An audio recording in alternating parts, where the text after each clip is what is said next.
What's going on YouTube? Bitwise Guy here. Today's the 31st of March 2015, and what a fitting day it is to be doing a follow-up video to my original video, which was Dynamics of the Internet, and where we're going more specifically in Australia, since I am an Australian. So, where are we at now? Well, from a week's time now, the reason that this date is so fitting is because the government is now pressing for an April 8th deadline for these new anti-piracy laws to go ahead.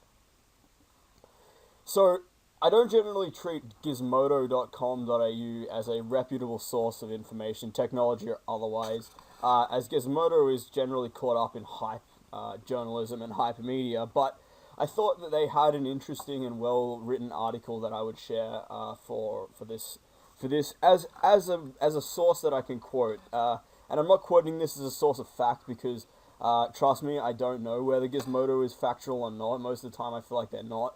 But I'll quote it anyway, and I'll leave to you guys to do the follow-up research if you so please. But I'll just read this to you quickly. So, the draft proposal was prepared at the request of the Attorney General George Brandis and Minister for Communications Malcolm Turnbull. The government has set a deadline of April 8 for ISPs and copyright owners to agree to the content of the graduated response. Now, what does that really mean, right? If we're going to break this down and remove the sugarcoating and dissolve all of that, we have to understand what that really means. That means that the government is blackmailing our internet ISPs in Australia to do what they want, right? This is at the highest and the most intense level corporate blackmail, right? But let's read on. Failing which, the government has threatened to implement its own scheme. So basically, they're just like, do it or fuck you, we'll do it anyway, right? There's no real choice. There's no point giving them a choice. There is no choice, right? Which is the worst of two evils here. The draft scheme is not a final agreed position with copyright owners, with some significant matters yet to be resolved between stakeholders, right? So, as I said in the first video, this is no more than a bunch of really rich people in bed with the current Liberal government. Now, I'm not saying that the Labour government is any better whatsoever, and in fact, they're agreeing to this, which is just disgusting in and of itself. But forget all of that. I mean, politics is all the same in this country. It's which is the worst of two evils at one day versus the next. But the fact of the matter is, this is the government that we have, and this is the government in which we're going to now have to operate under as an Australian society. So, let's just read on a little bit, and then, so I want to give you a little background, and then I want to give my two insights from an unbiased and just a logical standpoint of how this could even work and ways you can circumvent this, because that's the point, right? You're a free citizen. If you think you're a free citizen and you're a moral and if you will, generally good citizen, then some laws are meant to be broken, right? Now, you might not agree with them. In fact, I don't think anybody really agrees with these laws, and that's what the major problem with these. These are not democratically enforced laws. But let's read on. Under the proposal, ISPs would send escalating copyright notices to customers detected by copyright owners as engaging in online copyright infringement. Okay, let me just make that clear. These aren't just some these aren't law enforcement agencies or anything. These are corporate interests and corporate bodies acting as if they are the law, being able to funnel these notices directly onto customers because the ISPs have their nuts clamped in a vice, right, between the government and the copyright holder. Based on past litigation in overseas jurisdictions, it's likely copyright owners will focus their enforcement efforts on users participating in peer-to-peer file sharing. Let me just repeat that. Peer-to-peer file sharing, right? So they're going to focus their time and energy onto a medium that has never worked overseas in cracking down on, right? You want to crack down on that successfully, you are honestly better off going to the Bahamas, kicking back in a fucking lounge chair, and never ever leaving that place. Because you're not going to. Fuck off if you think you are. You're arrogant and you have no idea what you're really doing. Let's read on. The set of escalating notices named Education Warning and Final Notices would advise subscribers that their IP address may have been used to the infringement of copyright. Right? Now, this is directly contradictory and in fact a blatant lie. Now, I don't know whether Gizmodo is factual, but we have to assume that in this case Gizmodo has got the facts correct, right? Because I don't have many other sources that differ from this.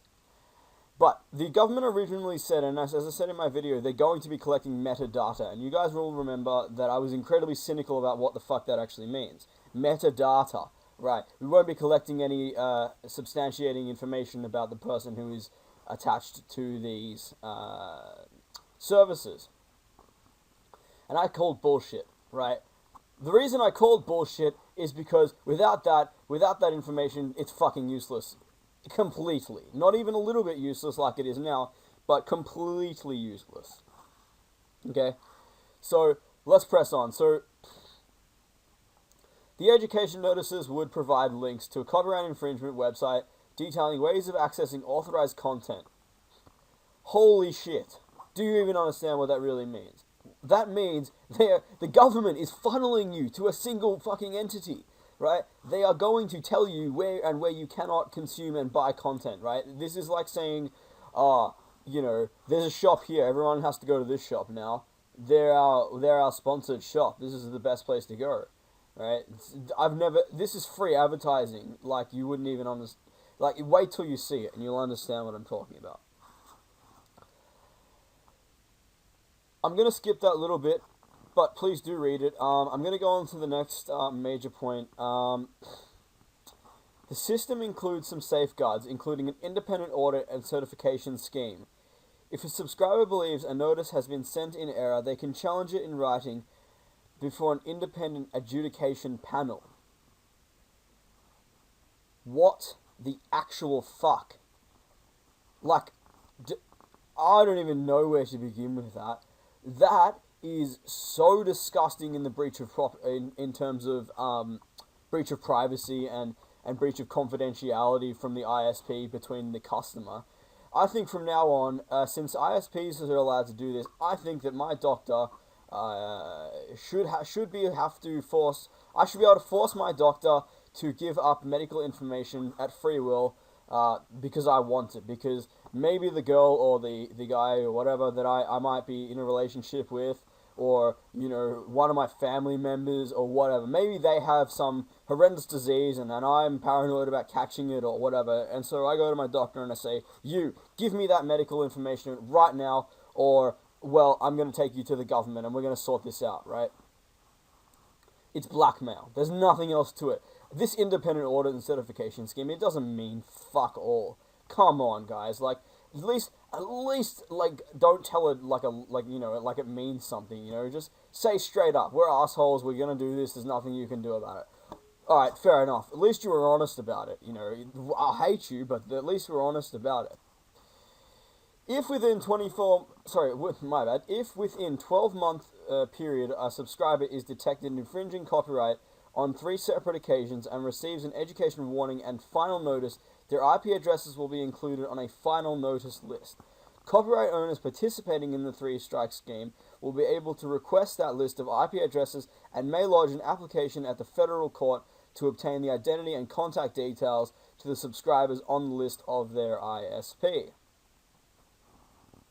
I'm going to stop reading it right there because honestly I'm infuriated at this whole thing, but this is just fucking ridiculous.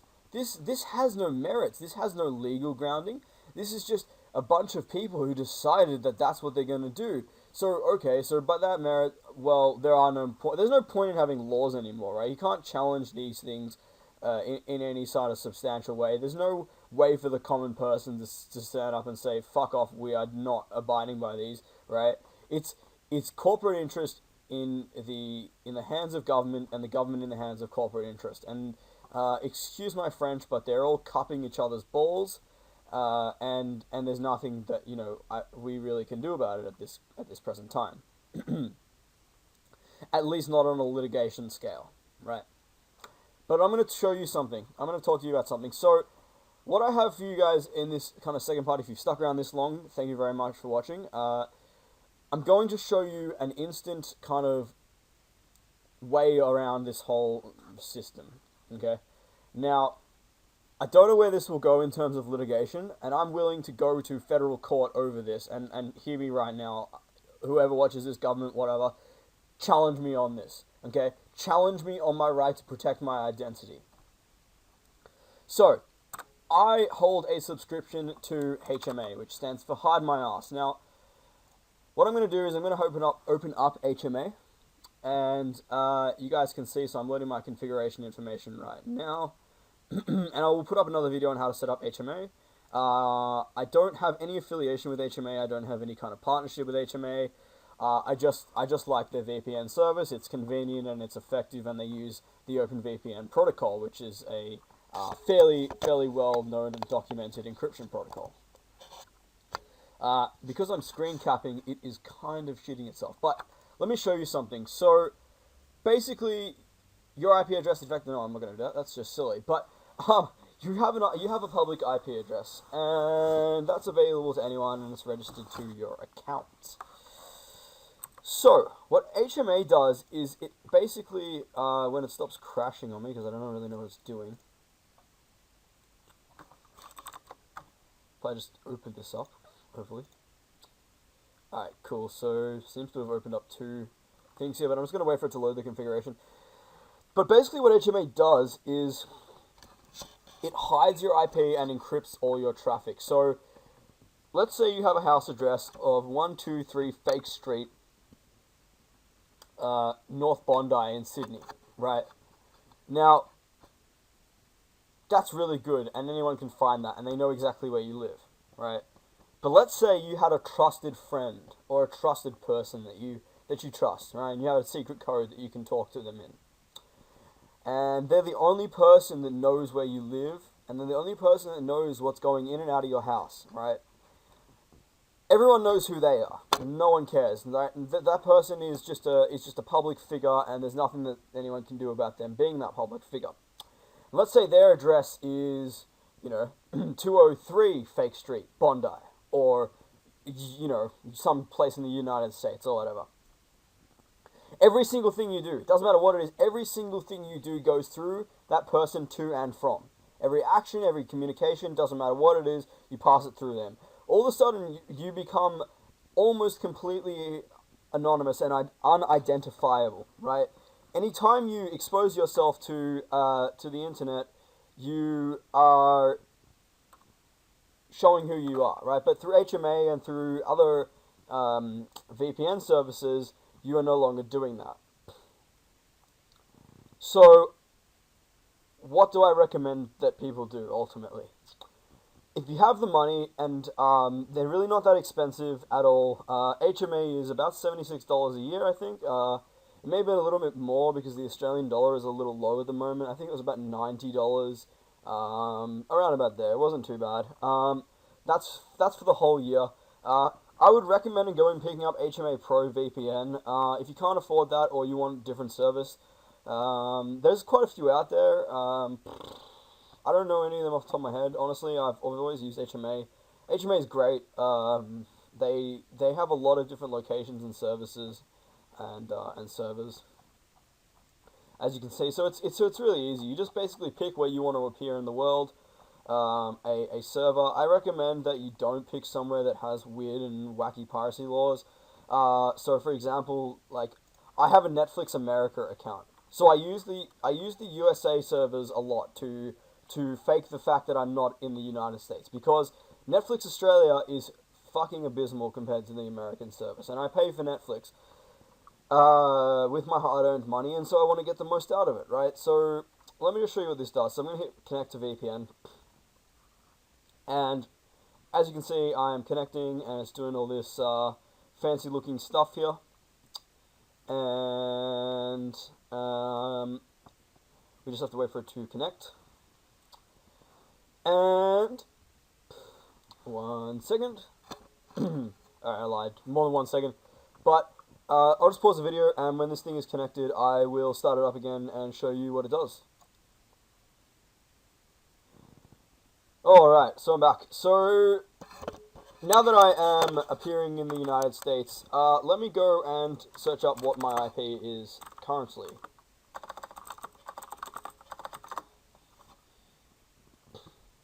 So you'll notice that my connection is a little bit slow, and that's one of the byproducts of a VPN. You'll also get these notifications from Google. So, I can't even read that captcha. GNUKIN, hopefully that, nope. MINGUADR. Come on, let me through. This happens because the reCAPTCHA is used to prevent multiple people accessing the same connection to Google. But since this is a shared IP, you're bound to happen with some search engines that are very protective of what they're doing, which is fine. I can completely understand that. As a webmaster, you want to protect what you're doing.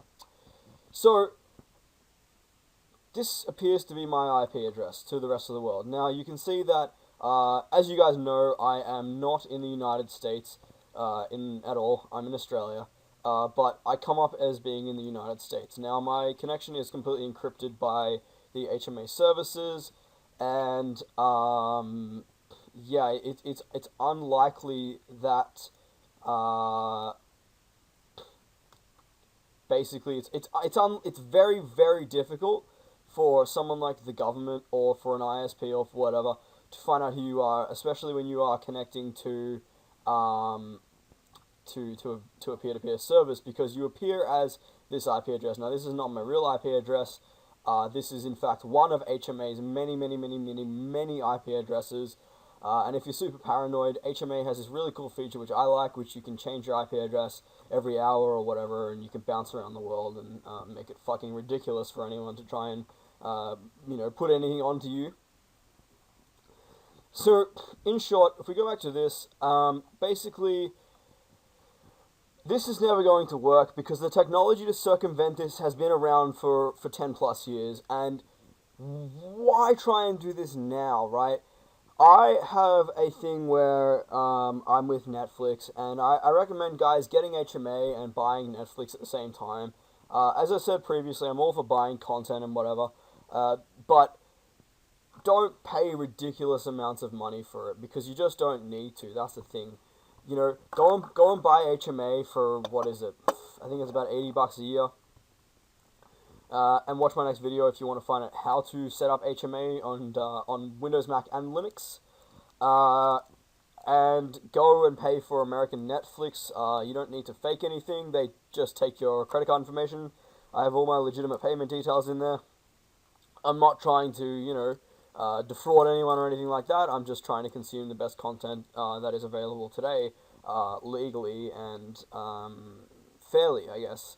So that's your options, guys. Thank you so much for watching. I know it's been another long video, almost 18 minutes again, but I feel like I have to get this out here. I honestly don't see this lasting for very long. I see a whole bunch of challenges being put forward towards this, and if this doesn't ever get challenged, well, I feel really sad because it means we've lost any kind of, bite in this country, this will to even basically fight and defend for the most basic of shit that we deserve in this country. We will essentially, be the ones that bend over and take it if we don't stand up and say, hey, no, fuck off, this is not what we want, and actually, as a collective, as an Australian, as a fellow person who lives in this country and loves this country, I will not stand for, this. This is just bullshit, okay? Anyway, once again, thanks for watching, guys. I hope you enjoyed. Check out, like, comment, subscribe. Dislike if you hate the video. Be honest with my videos. That's probably more important than just spamming like. Chuck negative, positive comments, whatever you want. And sorry, I just got a text message. Yeah, night, guys.